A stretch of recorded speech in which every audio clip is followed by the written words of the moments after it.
Good morning! Happy Sunday morning. It's your early morning show with Metal Steve. That's right. This is Metal Steve today, bringing you your early morning show. So let's just start. Why is it Metal Steve? Because this episode, we're talking metal. Look, that's a metal. Yep, Metal Steve. Oh, you're thinking metal. Metal Steve, not Metal Steve. Alright, it's semantics. Well, that baby's made of metal, man. So, it still is Metal Steve. Actually, I do have some heavy music to show you today. First, a few things though. Hold on there, buddy. See this? Look at that. Isn't that neat? Smokestack. Show you the back. Don't look at the butt. Look up here. Not the butt. Up here. See that? I received a VCLT package. I was actually going to show a lot of that on this episode, but I'm going to do a separate one for it. It came from Hank from Smokestack Records, and I was going to talk about, I was so blown away by this. I got in at midnight on Friday, and there the box was. They hadn't delivered mail for like 3 days because it was too cold. Can you believe that? The mail stopped because it was too cold. Wow, that's something else. But there was the package, and there was Cat, and so I opened it, and I was astounded. So first off, Hank, it was incredible, and so I'm going to show another one. We'll talk about the music. I got up, even though I got at midnight, I was up by 4 Saturday morning to go down and listen to this stuff, and it's just wow. So we're gonna do, I have that. Another thing, I got moved to another area this week, so I no longer go to West Virginia. I lost my honey holes, my musical honey holes. I will no longer be in the state of West Virginia. I have Northern Ohio. I got one hell of a great area, but I lost 2 incredible honey holes of music. So I did buy some good stuff. I really did. Now, this morning we're experimenting. You see how the cat's licking me again? I did not shave. I thought maybe it's my aftershave that makes him feel that he needs to lick my face. Obviously, he was just licking whiskers, but he did settle down, so maybe it is my aftershave that turns this male cat on. I don't know. Vinyl, I want to do, I have been watching with the vinyl tag. You've seen it. There's been a lot of new people have joined into the VC. That vinyl tag, Andrew Tales from the Great. My God, those questions on vinyl tag, it really got a lot of people to do this. And then with these different contests that a lot of you have been doing, you know, B-side records, Jeff Kempen, you had yours, oh my God, Tim, you're doing yours, DJ High Noon, plus Bobby Z.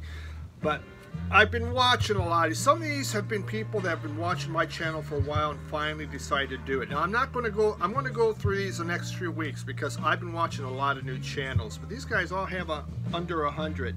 And the first one I want to just say is Jeff. His name's Jeff. And I will write their names down below. If I figure out the link, I'll do that, but look for their names down below. But Jeff, his handle is Jgyokohama. Jgyokohama. Him and his family live in Tokyo. They're getting ready to move back to the States. If you like Japanese pressings, if you're blown away by Japanese pressings, you must watch Jeff, Jgyokohama. He lives there. He lives it. He breathes it. He buys it. It is phenomenal. And Japanese jazz, he puts down links. Really neat. You need to check him out. It's really good stuff. Eric Weinbender is a new one, and he's been watching me for a while, and he's finally started doing videos, and he has the wine box of LPs, but his name's Eric Weinbender, funny guy, cool taste out there, and I've been enjoying his channel. I also have, here's another guy who's been following me a long time and finally did videos. Rob Walker, Let the Music Play. Rob Walker, Let the Music Play. Again, he feels comfortable. He's really getting going. I think you're from Scotland, Rob. You sound like you're from Scotland. I don't. Maybe you're not. But great music that he's showing. And I'll give one more here. Been watching a lot of the Vinyl Douche. Sam at the Vinyl Douche. A number of people have talked about him. He's still not at 100. Guy cracks me up. Sam loves black vinyl. And that's his passion, black vinyl. You'll just hear him if you watch him. I have a number of other people. We'll talk about some more next week. So what's playing right now? Is that not cool? I'm actually playing a vinyl album. In 20 minutes, if I'm not done, I got to get up and flip the album over, all right? Have I ever been done in 20 minutes? I haven't. Am I trying? I am. I've failed. This here is called Soul Slabs from Colemine Records. This is volume 1.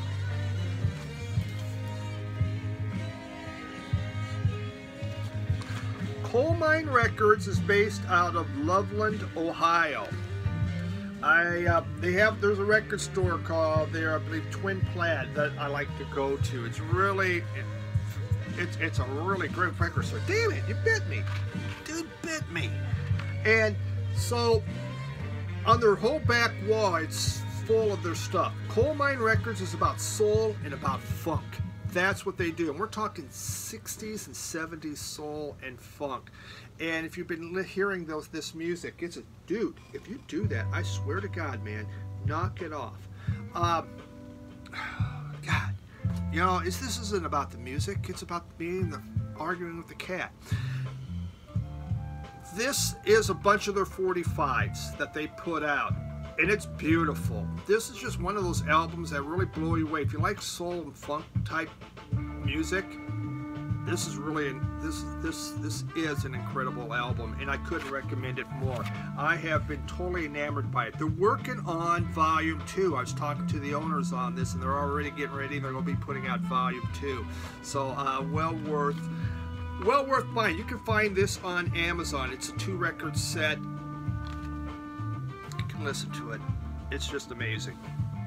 But I said metal, didn't I? I said not metal, metal. Ozzy Osbourne, Bark at the Moon. How's that? That's heavy, man. That's some heavy rock. Yes, I do have some Ozzy Osbourne. I have some Black Sabbath. This came out in 1983. It was Ozzy's 3rd album. This is the first one he did without Randy Rhoads. And it's also the first album that's totally credited to Ozzy for all the writing of the songs.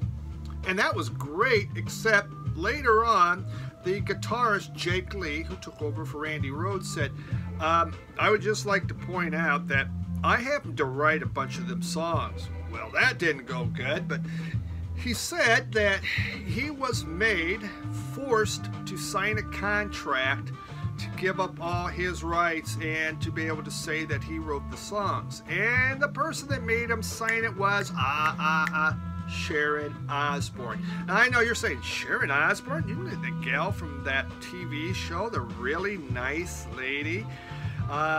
Kind of like the Wicked Witch of the West. I mean, she did take care of Ozzy. She really did, but she was just tough as nails. My God. But then the drummer came out. Man, I wrote some of the songs, but I was told that I had to sign away all the rights also. So they had all this. I think they've got all that fixed up, the lawsuits. On this album also, there was a man in Canada that killed his family, and he did it because he said it was this album that made him do it.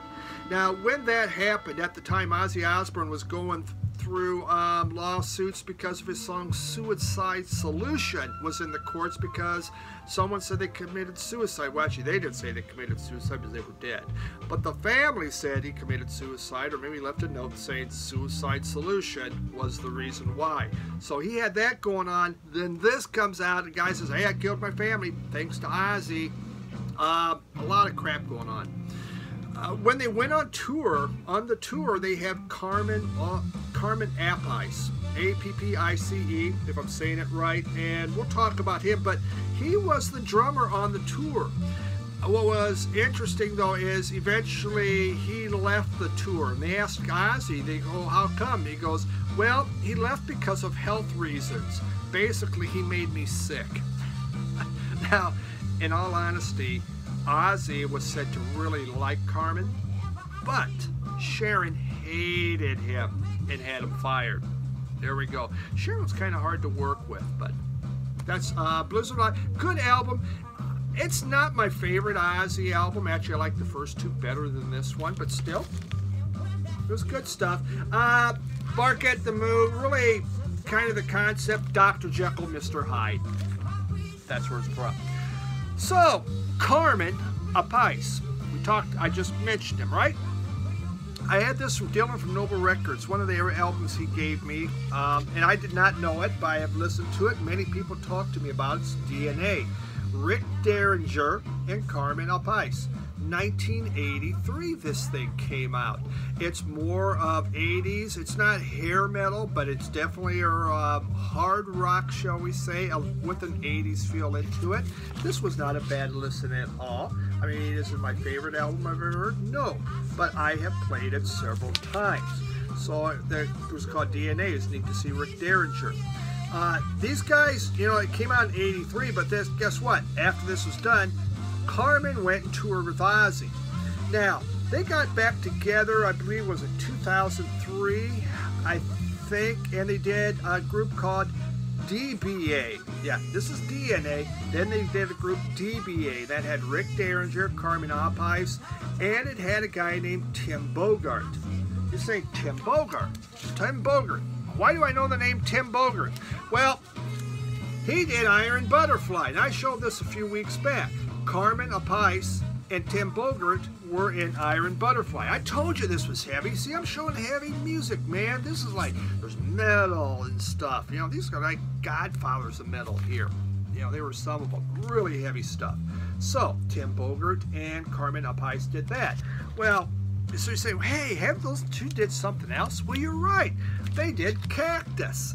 And so Carmen Appice and Tim Bogert did Cactus also. These guys were kind of, you know, they're like hooked together, weren't they? They have also, since they reformed, they reformed Vanilla Fudge. They've reformed Cactus. They don't know what the hell they want to play, so they just keep changing it up. But there you have it on what happened with two guys in rock and roll, actually three. Next album that we will look at is, if you love rock and roll, then you probably love Joan Jett. This was her fourth album from 1984. Say, is that her real name? It's not. She was born Joan Marie Larkin. Isn't that nice? In 1958. She is older than me. Joan Marie Larkin. Her family really wasn't musical. Her dad sold insurance. Her mom was a secretary. And at age 14, she took up guitar. And she had a guitar teacher teaching her what to do, but she left because he was teaching folk music. Wasn't digging folk. Now, they were living in Pennsylvania. At age 14, 15 or so, they moved to California. In California, her family got divorced, and so she took up her mother's maiden name, which was Jett. Joan Jett is not a made-up rock and roll name. That's her real name. How often do you hear that one? We'll talk about that a little bit later. So, Joan Jett went there. She joined the Runaways. Most people know that. The Runaways put out 5 albums, broke up. She then tried to start her own band. And she made an album Actually, the first 3 singles she made, she did it with, it's from the Sex Pistols, Steve Jones and Paul Cook. She did that, 3 singles. But then she made a whole album. She went to 23 different labels. 23 labels, and they all wouldn't do it. Now she has, you know, the thing being part of the Runaways and that. Nobody would touch her, so she put it out by herself. It was a self-produced album, her and I can't think of the other guy that did it. I'm not sure what it did, but the second album came out, I Love Rock and Roll, and that's when things really blew up for Joan Jett, and suddenly she became a hot commodity out there. Now that first album that she self-produced, the major labels put it out again, and the name of the album was called Bad Reputation. Well, this is her 4th one. Quite frankly, there's some good stuff and some stuff I just didn't really much care for it. You know, I don't like her voice when it comes to ballads. I really don't. It does not appeal to me. I don't think it's, to me, the right time for a voice. She's a rocker. And her vocal quality just doesn't sound that great on ballads. So, 4th album, though. You're liking this? This is rock. This is heavier rock, right? So let's do this one. Jimi Hendrix, okay? And Jimi Hendrix, right there we go. It doesn't have a name. I can't really read the spine on this one. I was purchasing, actually, I purchased a bunch of albums from Michigan Record Club Bill Young. He was selling out his collection and called me over, and I got a lot of different things from him. And this is one of them, the ones I picked up. This is 1966 Jimi Hendrix. This is before The Experience. If you like the history of Jimi Hendrix, you would like this. You can kind of hear where he's going. He's playing some really heavy guitar, but it's not the Jimi Hendrix Experience type of stuff. But it's really interesting. He has a vocalist singing on there, kind of so-so. But his guitar work is really neat. So this is a neat way. It's a good way to explore early Jimi Hendrix. You know, if you like the history of music and how artists develop, this becomes a really neat album. Next one I have here, it's called Soul Scratch. This is another from Colemine Records. This band's out of LA, a 6-piece funk and soul band. These guys rip it up, man. They absolutely rip it up. You talk about funk guitars, they have seething funk guitars on here. It's really, really amazing. A very tight rhythm section. Horns that swing, funk horns. Very well written, great vocals on this. Really, it's a party preaching record. A lot of their music, they do talk about social issues that are going on. This is from 2017, so there's a lot of social issues happening in America by 2017, and these guys go into it. Super good stuff. And this is, again, Colemine Records, C-O-L-E-M-I-N-E. You can go onto their website and see their stuff. It's soul and funk extraordinaire. It's a favorite label. I'm really buying a bunch of their stuff. All right, what? You're buying a bunch of stuff? Well, you know. Okay, final person. Look at me go today, man. Hey, we're going. I got 3 albums. This is from my Bill Young haul. I've had these on CD, but I just thought I'd buy them in vinyl. We have, here we go, 1982, John Mellencamp, American Fool. How about 1983, John Mellencamp, How about 1985, John Mellencamp, Scarecrow. In the 80s, when this was coming out, I mean, this is roots rock, and really, like, Scarecrow developed alt country. I mean, you could kind of, if you went back through alt country, this would be an album that would be part of that. And after this, you did Farm Aid. How's that for country? You know what, I find, John Mellencamp started in the 70s, and on the record label goes, hey baby, hey John Mellencamp, not exciting, let's call you Johnny Cougar. So the very first album, he was Johnny Cougar. Kind of pretty cool, huh? What's your name? Johnny Cougar. That has that sex feel to it. Didn't sell well. All right.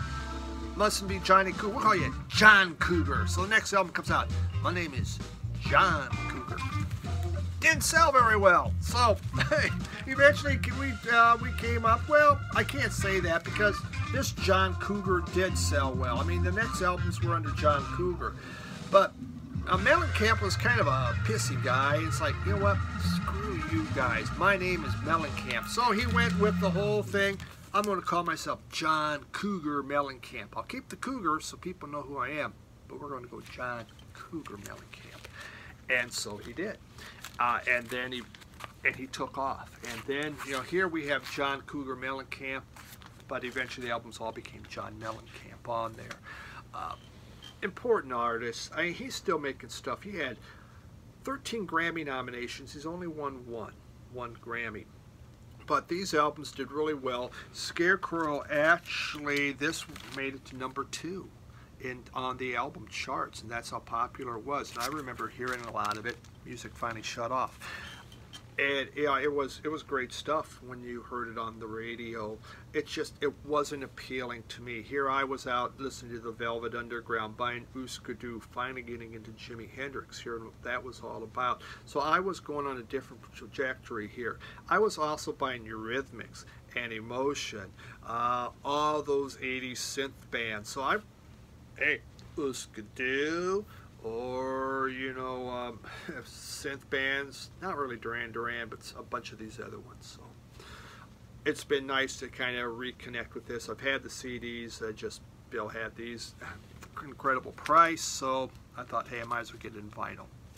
All right, there we have it. That's it. Fastest Sunday morning show you've ever seen. God bless me. Look at all the extra time you have in your day. Thanks to me. Appreciate you as always for dropping by. Really enjoyed it. We're going to find out. My new area is Northern Ohio. I go to Akron, Ohio. I've never been to Akron, Ohio. What's in Akron? I don't know. I go to Cleveland, or at least some of the suburbs of Cleveland now. I've been there for the Rock and Roll Hall of Fame. Hey. Look forward to seeing what I can find as we find new record stores. And I don't have Cincinnati anymore, where Colemine Records is at. But I fly into that airport, so I'll see it. Appreciate everybody. A bunch of new subscribers. Thank you very much. Really do like it. Please comment. Give me those likes if you like. If you don't, whatever. But I do like chatting. One thing that means the most is when you drop a comment and we'll chat. And I truly enjoy that. And I try to get them all answered as quick as possible. So, guys, have a great week. I will be back later to talk about Smokestack Records, about Hank and the really incredible stuff that he bought that just really blew me away. Thanks a lot, everyone. Appreciate it. Have a great week.